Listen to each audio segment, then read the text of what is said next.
بسم اللہ الرحمن الرحیم۔ معزز ناظرین، آج ہم ذکر کریں گے فلسطینی صحافی شیریں ابو عاقلہ کا، جنہیں چند دنوں پہلے بے رحمی کے ساتھ ہلاک کر دیا گیا۔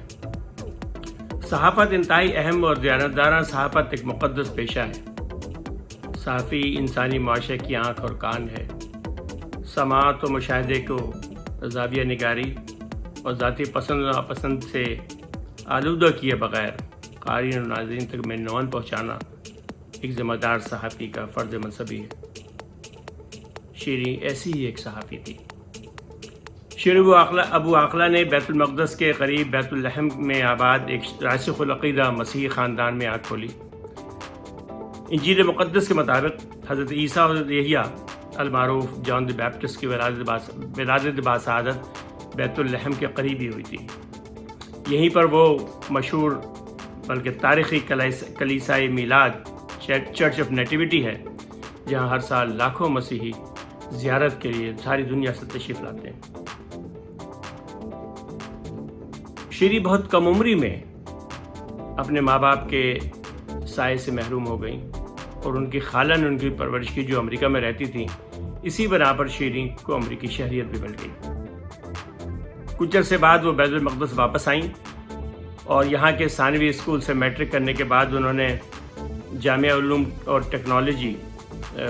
یہ اردن کی ایک جامعہ ہے جس کو کہتے ہیں JUST، اس کی انجینئرنگ میں داخلہ لیا۔ لیکن ان کا دل نہ لگا، اور ایک سال کے بعد وہ وہاں سے جامعہ یرموک، جو وہ بھی اردنی میں ہے، عمان کے قریب، وہاں آ گئے اور انہوں نے صحافت میں داخلہ لیا۔ ان کا کہنا یہ تھا کہ فلسطینیوں کی آواز بننے کے لیے انہوں نے صحافت کا پیشہ اختیار کرنے کا فیصلہ کیا ہے۔ تعلیم مکمل کرنے کے بعد وہ ریڈیو فلسطین سے وابستہ ہو گئیں، اور اسی دوران 2-3 فرانسیسی ریڈیو کے لیے کام کیا۔ 1996 میں جب الجزیرہ نے نشریات کا آغاز کیا،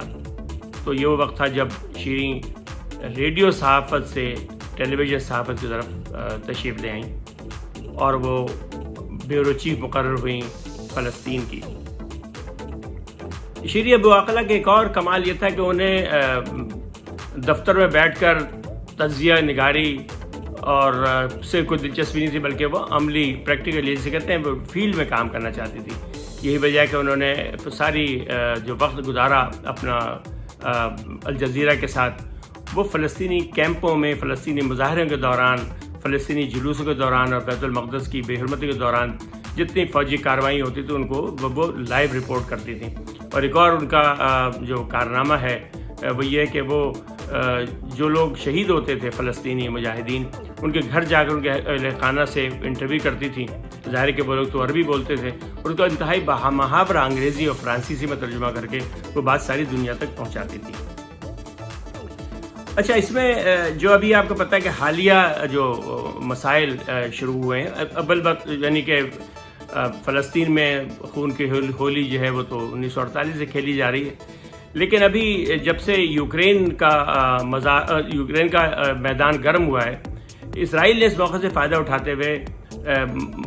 جو مقبوضہ عرب علاقے ہیں اس کے اندر یہودی آبادیوں کی تعمیر کا کام تیز کر دیا ہے۔ ابھی حال ہی میں ان کی کابینہ نے منظوری دی ہے 4000 گھروں کی تعمیر کے لیے، جو اگلے 2 سال کے دوران مکمل ہوں گے۔ اس سلسلے میں جو زمین کے حصول کے لیے فلسطینیوں کے مکانات گرائے جا رہے ہیں، اور ان لوگوں کو وہاں سے دور اردنی سرحد پر خیمہ بستی جو آباد کی گئی کافی دن سے، اس کے اندر ان کو منتقل کیا جا رہا ہے۔ تو اس میں ایک بڑا شہر آپ کو پتہ ہے کہ مغربی یعنی شمال مغربی کنارہ ہے، اس میں جنین ہے۔ جنین کی کل آبادی 40,000 ہے، جس میں 10,000 افراد کو کیمپوں میں منتقل کر دیا گیا، یعنی 1/4 آبادی ان کی کیمپوں میں منتقل کر دی گئی ہے۔ ابھی 11 مئی یعنی بدھ کے دن جو ہے، وہاں پر جب جنین میں ہر جگہ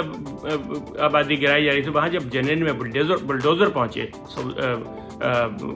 اور اس کے ساتھ اس کے تحفظ کے لیے اسرائیلی فوجی، تو وہاں پر مزاحمت کی لوگوں نے، عام لوگوں نے وہاں پہ، ظاہر جن کے گھر گرائے جا رہے تھے اتنی آسانی سے تو یہ برداشت نہیں کر پاتے تھے۔ تو اس دوران جو طریقہ ہوتا ہے، ربر کی بلٹ پہلے ماری گئیں، ربر کی گولیاں جسے کہتے ہیں، اس کے بعد جو ہے وہ لائیو یعنی اسٹیل یعنی جو واقعی گولیاں ہوتی ہیں وہ چلائی گئیں۔ اچھا، اسی دوران وہاں بہت سے صحافی 2-3 صحافی کھڑے تھے، تو ہماری یہ شیریں ابو عاقلہ بھی وہاں پہ آ گئی۔ جب شیریں ابو عاقلہ وہاں پر آئیں تو اس سے پہلے وہاں پر دو صحافی اور موجود تھے، جس میں سے ایک جو تھیں وہ خاتون تھیں، ایک وہاں کے مقامی ریڈیو کے علی سمودی تھے، اور ایک دوسرے ایک خاتون تھی شازیہ جو ہے وہ فری لانس جرنلسٹ تھیں۔ تو شازیہ نے کہا کہ انہوں نے یہ تینوں ایک جگہ کھڑے تھے اور انہوں نے شناخت کے لیے پریس کی واسکٹ پہن رکھی تھی، جو ہوتی ہے بختر قسم کی حفاظت کے لیے، اور وہ ہیلمٹ بھی پہنی ہوئی تھی اسٹیل کے، جس کے اوپر پریس لکھا ہوا تھا۔ اور وہ فوجی انہوں نے، کیونکہ شازیہ جو ہے وہ زیادہ زخمی نہیں ہوئی اس ہنگامے میں، اس لیے انہوں نے جو شہادت دی ہے اس کے مطابق انہوں نے کہا کہ اسرائیلی فوج ان کے سامنے تھی اور مظاہرین ان کے پشت پر تھے، اور اس دوران انہوں نے کہا کہ مظاہرین کی جانب سے ہم نے کوئی گولی چلتے نہیں دیکھی، پتھراؤ کر رہے تھے وہ لوگ، اور انہوں نے کہا کہ وہ فوجی اتنے قریب تھے، یعنی یہ لوگ اس قدر جسے کہتے ہیں کہ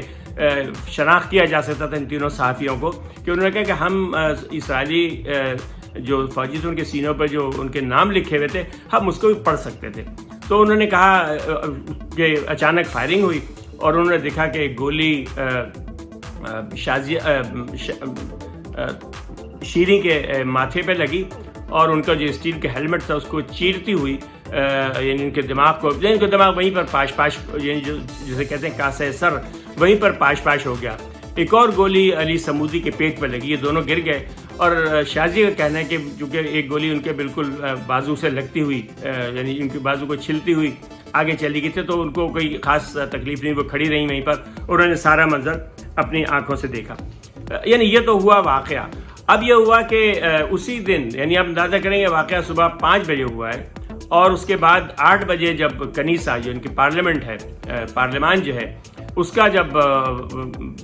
اس کا جو اجلاس شروع ہوا تو رام جو یعنی عرب مسلمانوں کی جماعت ہے، رام پارٹی، انہوں نے نقطہ اعتراض پیش کیا اور انہوں نے کہا کہ اس معاملے کی وضاحت کی جائے، تو جس کے اوپر ان کے وزیر دفاع بینی گینٹس صاحب نے یہ کہا کہ ہماری اطلاع کے مطابق وہاں کوئی یعنی اسرائیلی فوجی کی طرف سے کوئی گولی نہیں چلائی گئی، ہاں مظاہرین کی طرف سے گولیاں چلائی جا رہی تھیں، اور ہمارا خیال یہ ہے کہ انہی یعنی جو دہشت گرد تھے، فلسطینی دہشت گردوں، لفظ دہشت گرد استعمال کیا کہ ان دہشت گردوں کی فائرنگ سے جو وہ گولی چلا رہے تھے اسرائیلی فوج کی طرف، انہی میں سے کوئی گولی جو ہے وہ شیریں کو لگ گئی ہے، جس سے وہ ہلاک ہو گئی، اور ہمیں اس پر افسوس ہے۔ اور پھر بحث سمیٹتے ہوئے جو وزیر اعظم ہیں، انہوں نے کہا کہ ہم جو ہے ہمیں بھی یعنی افسوس ہے اس واقعے پر، لیکن بہرحال اس میں اسرائیلی فوج ملوث نہیں، اور ہم اپنی اسرائیلی فوج کے اقدامات کی مکمل حمایت کرتے ہیں۔ اچھا، اب یہ دیکھیں کہ 3 گھنٹے کے دوران نہ اس لاش کا پوسٹ مارٹم ہوا، نہ اس کی پوری تحقیقات میں، حتیٰ کہ اس کی لاش بھی وہاں سے نہیں اٹھائی گئی تھی، اس لیے کہ ان کی لاش 7:30 بجے کے قریب جو ہے وہاں سے اٹھائی گئی، تو وہ آدھے گھنٹہ بھی نہیں ہوا تھا ان کی لاش کو وہاں سے لے جائے ہوئے، ہسپتال بھی نہیں پہنچی تھی، اور اس دوران اسرائیل نے کہا کہ وہ تحقیقات کر کے انہوں نے فیصلہ کر دیا، انہوں نے یہ تحقیقات کے نتیجے میں وہ اس نتیجے پہنچے ہیں کہ یہ اسرائیلی فوج اس میں ملوث نہیں ہے۔ اب اس کے بعد جو ایک اور معاملہ ہے وہ یہ کہ یہ کوئی پہلا واقعہ نہیں ہے، مسلسل اسرائیلی فوج جو ہے وہ فلسطینی صحافی جو ہیں ان پر فلسطینی کیا تمام کے تمام وہ صحافی جو وہاں ان کے مظالم کو رپورٹ کرتے ہیں ان کے خلاف کارروائی کرتے رہے۔ آپ کو یاد ہوگا گزشتہ سال جب یہ غزہ پہ بمباری کر رہے تھے، انہوں نے جان کر کے ایک بلڈنگ جس کے اوپر بڑے وضاحت سے پریس لکھا ہوا تھا، وہ ایسوسیٹڈ پریس، امریکہ کی ایسوسیٹڈ پریس اور الجزائر کا دفتر تھے، الجزیرہ کے دفاتر تھے جس بلڈنگ میں، اس بلڈنگ کو انہوں نے مسمار کر دیا۔ تو یہ وہ کرتے ہیں۔ اس کے علاوہ ابھی الجزیرہ نے ایک رپورٹ شائع کی ہے جس کے مطابق 2020 سے اب تک کوئی 45 کے قریب صحافی جو ہیں وہ اسرائیلی فوج کے فائرنگ سے مارے جا چکے ہیں، جبکہ فلسطینی جو تنظیم ہے صحافیوں کی، ان کا کہنا ہے کہ یہ تعداد 55 سے زیادہ ہے۔ اچھا، اب یہاں یعنی یہ بھی ایک یہ پہلو تو ہے، لیکن انتقامی جو جذبہ تھا اسرائیلیوں کا، اس کو اس اندازہ کریں کہ انہیں جنازے کو بھی نہیں چھوڑا۔ آپ کو معلوم ہے کہ وہ مسیحی عقیدے سے تعلق رکھتی تھیں شیریں ابو عاقلہ صاحبہ، تو ان کی جنین میں جو مقامی گرجا ہے اس کے اندر ان کی آخری رسومات ادا کی گئی، جو غسل وغیرہ دیتے ہیں وہ کیا گیا ان کو، وہیں ان کی یعنی جسے کہتے ہیں آخری رسومات ہوئی، اور اس کے بعد ان کو جلوس کی شکل میں وہاں سے رام اللہ اور رام اللہ سے نابلوس اور نابلوس سے رام اللہ اور رام اللہ سے ان کو مشرقی بیت المقدس ہے، بیت اللحم جو ان کی آبائی